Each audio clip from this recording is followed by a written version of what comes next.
Tapi mereka yakin dengan imannya, yakin dengan Allah. Apa yang mustahil bagi Allah. Jadi kalau sekarang kita mau mimpi aja takut, mau mimpi aja kagak berani, gitu ya. Nah ini. Dan apa sekarang yang diminta atau menjadi cita-citanya satu anak lagi, yaitu anaknya Amirul Mukminin Umar bin Khattab, Abdullah bin Umar. Ini mohon perhatikan. Ya, permintaannya lebih dahsyat, cita-citanya lebih dahsyat dibandingkan tiga temannya tadi. Apa permintaannya? Dia bilang begini, perhatikan. Uridu ayyagfirallahu li. Saya cuma kepengen Allah ampuni dosa-dosa saya. Masih kecil, belum balik, belum punya dosa, masih suci, tapi dia minta sama Allah, saya cuma kepengen Allah ampuni dosa-dosa saya. Dalam kitab yang ditulis oleh Imam Az-Zahabi, kisah ini ada di sana. Apa yang terjadi dengan Abdullah bin Umar kemudian hari? Wallahu alam, apakah Allah ampuni dosanya atau tidak? Tapi ya, pelajaran yang bisa kita ambil adalah Abdullah bin Umar enggak minta jadi pemimpin. Abdullah bin Umar enggak minta jadi ulama. Abdullah bin Umar enggak minta semua yang teman-teman minta. Tapi pada masanya Abdullah bin Umar dapat semua yang teman-teman minta. Abdullah jadi pemimpin, Abdullah bin Umar jadi ulama, Abdullah semuanya bisa. Padahal dia enggak minta yang teman-teman minta. Dia cuma minta apa? Allah ampuni dosa-dosa saya. Apa pelajarannya Bapak Ibu jamaah sekalian? Pelajaran berharga dari kisah. Karena sepertiga Al-Quran isinya kisah. Maksudnya apa? Kisah itulah fitrah. Kita senang dengan kisah, betul nggak? Senang kita dengan kisah. Dan kisah itu adalah solusi. Kisah itu setidaknya kata para ulama ada fungsinya. Yang pertama, kalau kita dengan kisah, kita akan dapat solusi, kita akan dapat inspirasi, kita akan dapat motivasi, dan kita bisa memprediksi apa yang akan terjadi di kemudian hari. Itu kisah. Beda sama sejarah. Ya. Nah, apa inspirasinya? Yang pertama, ya, mereka tadi ngomongnya di mana tadi? Ngobrol di mana di samping Ka'bah di masjid. Itu tempat yang mustajab, masya Allah. Maka saya doakan siapapun di sini yang belum pernah menginjakkan kaki ke Baitullah, ke Makkah Al-Mukarramah, wal Madinah Munawwarah, mudah-mudahan tahun ini berangkat semua ke sana. Amin. Ya Allah ya Rabbal alamin. Kenapa? Tempatnya mustajab. Iya. Yang kedua, apa inspirasinya? Jangan takut bermimpi. Jangan takut mimpi. Mimpi aja dulu. Dulu ada orang tuanya, emaknya Imam Sudes. Emaknya Imam Sudes. Berharap sekali anaknya itu Imam Sudes jadi Imam Masjidil Haram. Masih bocah, masih kecil, luar biasa aktifnya, ya. Kata orang sekarang nakal gitu. Padahal dia aktif. Ada tamu orang tuanya, makanan diacak-acak. Kesel emaknya, tamunya datang, hidangannya diacak sama anaknya. Apa yang terjadi? Ibunya keselnya begini, kesel yang solehah begini, Bu, ya. Jadi jangan disumpahin tuh bocah yang tidak baik, sumpahin yang baik-baik. Karena jadi apa kata ibunya Imam Sudes? Ya Allah tolong gitu, jadi Imam Masjidil Haram loh gitu kan? Masya Allah, jadi nggak dia? Jadi Imam Sudes. Nah, itu luar biasa. Jangan takut bermimpi. Maka didik anak-anak, ayo mau jadi apa? Karena setiap kata-kata itu adalah doa, pikiran doa. Setiap doa diaminkan oleh malaikat. Dan yang ketiga apa? Yang ketiga ini yang mau saya bahas. Oh, halo. Ya, halo. ya. Masih hidup? Masih. Yang saya mau bahas, fokus kejar ampunan Allah, maka kita akan dapatkan segalanya. Amin. Fokus kejar ampunan Allah, maka akan dapatkan segalanya. Sebagaimana Allah berfirman di surah Ali Imran ayat 133. A'udzubillahi minasyaitonirrajim. Wasari'u ila magfiratin min rabb rabbikum wa jannatin arduha as-samawati wal ard u'iddat lil muttaqin. Hai hambaku, bersegeralah menuju ampunanku. Aku tahu kau butuh solusi hambaku. Aku tahu saat ini kau punya persoalan, butuh solusi. Yang punya hutang butuh dilunasi hutangnya. Betul? Mana sini yang punya hutang? Mudah-mudahan hutangnya lunas. Amin. Benar.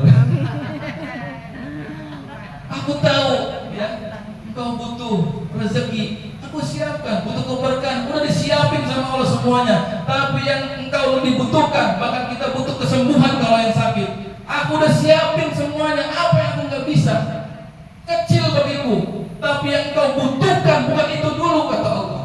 Kejar ampunanku, karena engkau masih dosa, masih punya dosa dan masih butuh ampunanku. Kalau aku sudah ampunin, kata Allah apa? Maghfiratin min rabbikum. Aku akan ampuni dosamu. Wa jannatin arduha samawati wal ard. Aku siapkan surga yang luasnya seluas langit dan bumi. Bukankah surga itu Allah siapkan bukan hanya di surga nanti sesungguhnya di akhirat, di dunia pun Allah kasih surga. Percaya nggak Bu? Allah kasih surga di dunia? Percaya. Bahkan ini majlis zikir ini taman-taman surga, tadi ya. Taman-taman surga. Yang namanya di surga kan ajaib. Mikirin apa? Dapat. Baru mikir udah dapat. Itu surga. Makanya kata Nabi, ketika orang semangat jalan menuju majelis ilmu, ya, man salaka tariqan yaltamisu fihi ilman sahalallahu tariqan ilal jannah. Siapa yang mudah maka kakinya menuju majelis ilmu, maka Allah akan mudahkan kakinya menuju ke surga. Tapi kalau di majelis ilmu tidur kagak dapat surga. Ngajinya jimping, kagak dapat dikasih surga. Mau dikasih surga, apa surganya? Sembuh dari penyakit, surga bukan? Hutang lunas, surga bukan? Anak tambah soleh-solehah, sudah bukan? Laki yang udah balik rajin ke masjid, sudah bukan? Laki yang udah balik rajin ke masjid, sudah bukan? Laki yang udah balik ya. Ya karena ada yang merasa belum balik gitu, akhirnya sholat di rumah aja gitu kan. Nah itu surga semuanya. Dan Allah kasih, tapi bagi yang serius ya, belajar di masjid, kagak tidur, ngajinya enggak jimping, masuk kuping kanan, keluar kanan lagi Bu, mental. Sudah jimping, jider apa? Ngajinya sambil ujung-ujungnya gilus apa? Mau dikasih surga, pengen sembuh sakitnya, mau dikasih, kagak jadi karena kulkas. Saya pernah ada ibu-ibu Pak ngaji di rumah saya, 2 hari nggak bisa bergerak tangannya. Usaha laundry, stop usaha laundrynya gara-gara nggak bisa kerja, nggak bisa diangkat tangannya. Kalau saya nggak ngaji, saya nggak dapat ilmu, tangan saya juga tetap begini, mendingan saya datang. Akhirnya dia datang, ajaib. Belum selesai ngajinya, dia gara-gara kepala hilang seketika sakitnya. Testimoni sebelum bubar, Ustaz saya mau cerita apa? Saya berangkat ke sini, tangan saya nggak bisa bergerak.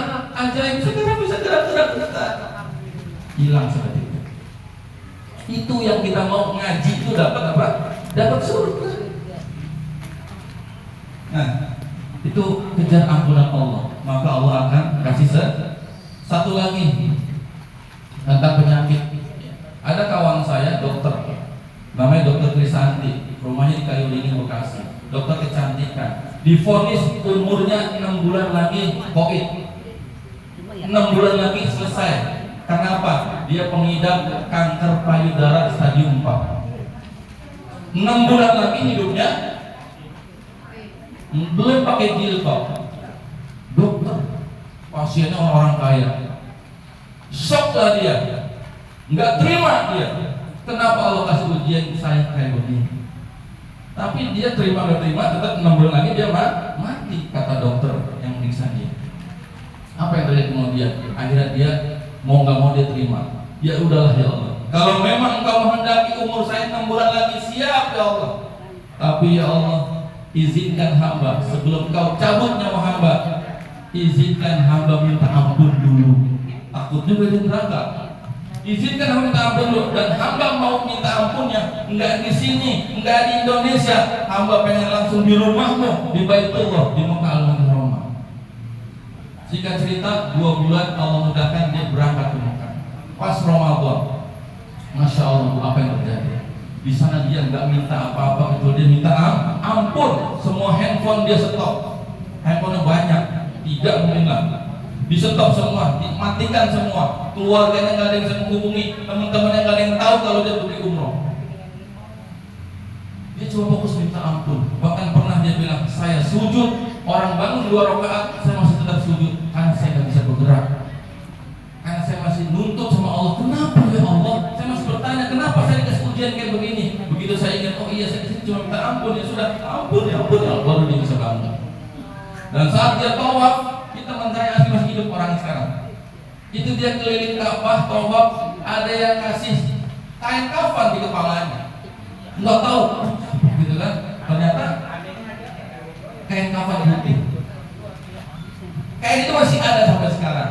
Isyarat bahwa apa? Siap ya Allah, sebelum saya mati, sebelum saya mau ke jilbab nanti di kuburan dengan kain kafan ini, saya akan tutup kepala saya dengan jilbab. Saya tutup aurat saya.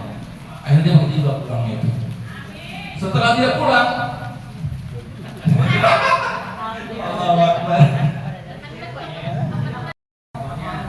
Halo? Buat pohon ibu. Jadi sekarang yang perlu terapi adalah emak bapaknya sendiri. Anak mah insya Allah gak usah khawatir. Anak itu punya Allah, meskipun ibu yang melahirkan. Tenang, Allah akan jaga dia. Saya bilang, Pak, ya Allah, pakai cara apa lagi, Pak? Supaya Bapak itu sadar. Kalau Bapak yakin nggak, Pak? Ini pasti ada sebabnya, saya bilang. Bapak yakin nggak kalau masalah itu ada solusinya? Yakin, Pak. Bapak yakin setiap penyakit ada obatnya? Yakin. Tapi Bapak harus yakin satu lagi apa? Setiap penyakit, setiap masalah, persoalan pasti ada sebab. Ini yang kita cari. Jangan sampai salah makan, ya. Sebabnya salah makan, makannya nggak disentuh. Akhirnya apa? Datang lagi, obat cuma sementara. Apa sebabnya, Pak? Tahu nggak Bapak? Saya tanya. Sebabnya bisa jadi banyak. Karena Bapak kurang pengawasan, itu bukan sebab utama. Salah makan bukan sebab utama. Kalau penyakit, sebab utama bagi orang beriman adalah karena dia punya dosa dan maksiat kepada Allah Subhanahu wa taala. Gara-gara dosa lah akhirnya Allah nggak bahagiakan hidupnya di dunia, apalagi di akhir. Nabi Adam gara-gara bikin dosa sama Allah dikeluarkan dari surga. Nabi Yunus gara-gara ngambek sama umatnya akhirnya ada di perut ikan paus. Nabi Sulaiman dikasih sakit sama Allah gara-gara lalai dengan kudanya. Itu gara-gara dosa akhirnya kita nggak dibahagiakan sama Allah. Masalah bertubi-tubi. Sekarang saya tanya, pertama kali kalau ini beres semuanya, sebabnya apa? Bapak sholatnya bagaimana? Apa dia jawab? Sholatnya Ustaz? Iya. Maksudnya Pak, sholatnya bagus tuh Bapak? 3-0 maksudnya. 3-0 maksudnya apa 3-0? Kadang sehari 3 kali, kadang enggak sama kalau gitu mah kosong-kosong mah biar sering. Sudah cukup Pak, satu pertanyaan bagi saya sudah cukup buat saya. Itu sebab utamanya. Sudah. Sekarang saya tanya, Bapak kalau emang nggak mau sholat, mau nggak jadi orang kafir? Nggak mau. Enak jadi orang kafir nggak perlu sholat. Selesai Bapak, akan bahagia hidup Bapak di dunia. Tapi nggak ada bagian di akhirat. Tapi kalau mau Bapak dua-duanya harus sholat. Sekarang Bapak jadi karyawan, kenapa di PHK? Seandainya Bapak punya perusahaan, anak buah Bapak datangnya paling telat, pulangnya paling dulu, ya, sama atasan nggak nurut, kerjaan nggak beres, sama temen nggak akur, apa yang terjadi Pak kalau menjadi atasannya? Saya pecat dia Ustaz, Bapak dong? Iya. Masya Allah. Akhirnya apa? Yang ngasih rezeki siapa Pak? Allah. Lalu bagaimana Bapak nggak nurut sama Allah? Bagi rezeki nggak? Bagus Bapak nggak dimati sama Allah, udah bagus. Mau pakai cara apa lagi? Anak hilang, bini mau lahir nggak punya duit, utang belum lunas, kerja di PHK. Mau cari cara apa lagi? Bapak ditegur sama Allah supaya Bapak sadar. Nangis di situ dia Bapaknya. Saya bilang, insya Allah Bapak ketemu pulang. Yang Bapak perlu lakukan kejar ampunan Allah. Minta ampun sama Allah. Sepulang dari rumah saya, baca la haula wala quwata illa billah. Sampai rumah baca la haula wala quwata illa billah bareng sama ibu. Karena ada riwayat sahabat pernah kehilangan anak, datang kepada Nabi, dibekali zikir la haula wala quwata illa billah, anaknya pulang. Saya yakin itu saya. Dan sampai di rumah kalau perlu nggak tidur, sholat tobat, baca istighfar yang banyak. Kalau perlu 500 bilang kali. Gopek saya bilang baca. Itu masya Allah bu. Tidak ada bilang saya 1000 bulan baca. Tobat. Saat dia pulang, saya bilang sama istri saya, nih, besok anak ketemu nggak ya? Yang nggak tahu, nggak ketemu ya gitu kan? Masya Allah bu. Ajaib, ajaib. Subuh-subuh anaknya ketemu saya di WhatsApp. Ustaz, anak saya ketemu, nyarinya di Bogor, ketemunya di Jakarta. Kok bisa saya bilang? Gimana caranya? Itu Ustaz, anak saya maghrib di pinggir jalan di Jakarta, hilangnya di Bogor, bisa tinggal di Bogor. Itu ada bibinya lewat naik angkot. Itu kayak ponakan saya di pinggir jalan. Itu kayak ponakan saya di pinggir jalan. Masa sih? Tapi iya deh, masa sih? Akhirnya turunlah si bibinya itu dari angkot, dideketin, bener ponakannya. Alhamdulillah, anak saya di rumah adik saya di Jakarta. Pengen ke rumah bibinya tapi kasar gitu. Tapi nggak dikasih tahu, mak bapaknya sampai bingung luar biasa. Itu kuasa Allah. Dan 2 minggu kemudian saya dikabarkan, karena apa? Istighfarnya tetap lanjut, tobatnya tetap lanjut, masya Allah Pak. Usia 40 tahun mau nyari kerja di mana? Gak gampang betul kan? Tapi ternyata ada tawaran 3 perusahaan. Dia enggak ngelamar, enggak nawarin perusahaan itu ke dia, ke suaminya. Ustaz, suami saya ada tawaran pekerjaan 3, sampai bingung lagi saya sekarang. Sekarang makanya duit saya dikejar-kejar sama duit. Masya Allah. Surganya dapat di dunia, akhirat insya Allah lebih dari surga. Nah itu ya. Jadi kejar ampunan Allah, maka Allah akan kasih semuanya. Maka ya, saya mengajak diri saya ya, dan juga semuanya, mari sama-sama, mumpung Allah masih kita kasih umur ya, di sisa usia ini, ayo sama-sama ya, kita kejar ampunan Allah, minta ampun sama Allah. Insya Allah Allah beresin semua. Bahkan kemarin ada seorang istri ya, istrinya orang gitu ya, itu curhat juga. Saya tidak bisa melupakan kejadian 16 tahun yang lalu. Suami saya itu selingkuh. Saya sekarang masih bersatu, tapi hati saya masih bercocok sama dia.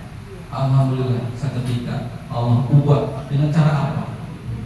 Pertama, minta ampun kepada Allah. Yang kedua, maafkan, ya. Dan yang ketiga, ya, minta maaf sama suaminya. Itu masya Allah luar biasa. Ya. Jadi tobat ini adalah luar biasa. Banyak testimoni sebetulnya ya yang ingin saya sampaikan. Nah, satu lagi, ini ada di Tugu Zamrud kemarin saya lagi ngisi kajian, ada sepasang suami istri, ya suaminya itu setruk sebelah, dipapa sama istrinya. Dengar kajian sampai selesai. Nah begitu selesai, karena saya bicara tentang istighfar, masya Allah, dia nangis ke suaminya. Makasih Ustaz, apa yang saya sampaikan kena banget buat saya.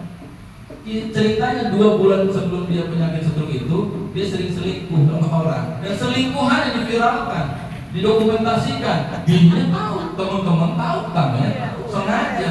Dan bininya nggak marah, bininya cuma diem. Begitu dia stroke, siapa yang ngurusin?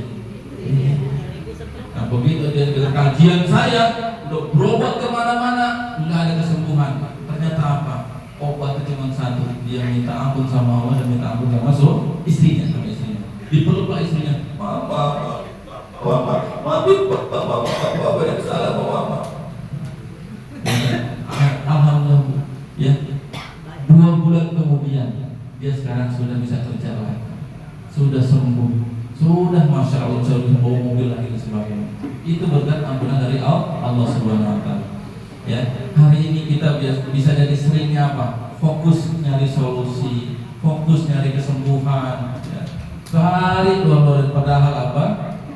Sebetulnya kita lebih butuh ampunan Allah Subhanahu Wa Taala. Mudah-mudahan Allah ya ampuni dosa-dosa kita semua, ampuni dosa pasangan kita, ampuni dosa anak keturunan kita, ampuni semua dosa keluarga kita, ampuni semuanya dosa-dosa kita semua, dan mudah-mudahan kita dijumpakan bukan cuma di tempat ini, tapi bisa sampai ke surga Allah nanti. Amin ya Allah ya Rabbal alamin. Itu saja barangkali